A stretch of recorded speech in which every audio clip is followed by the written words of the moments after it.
ตุลาฟ้ามุนมองแผ่นดินร้องไห้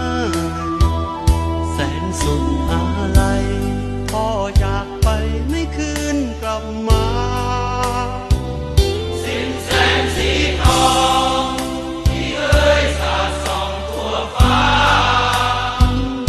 ทั่วภาคสุธาน้ำตาของไทยไหลพ่อคือร่มโพศูนย์รวมใจของไทยทั้งชาติใต้เบื้องบาทพวงประชาไพร่ฟ้าอยู่เย็นประสงค์นิกรหลุดพ้นจากความลำเค็ญลูกรู้ลูกเห็นที่ผ่านมาพ่อเหนื่อยเพียงใดเดินตามรอยทางที่พ่อเคยวางเอาไว้ให้ชนชาวไทยอยู่ดีกินดีพอเพียงทุกคำพ่อสอนลูกคงยังได้ยินเสียงเศรษฐกิจพอเพียงให้หล่อเลี้ยงปวงชนชาวไทย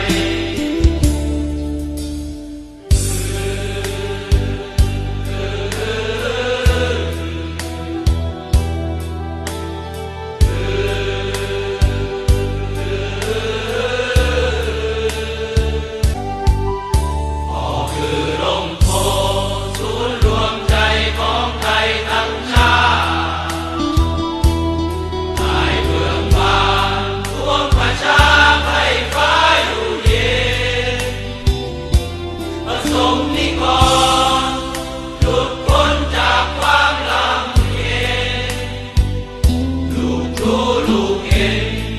ที่ผ่านมาพ่อเหนื่อยเพียงใดเดินตามรอยทางที่พ่อเคยวางเอาไว้ให้ชนชาวไทยอยู่ดีกินดีพอเพียงทุกคำพ่อสอน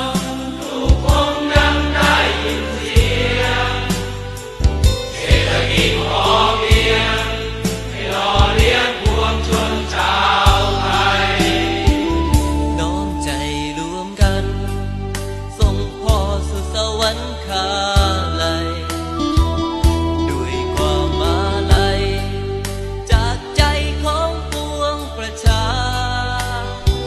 หลับให้สบาย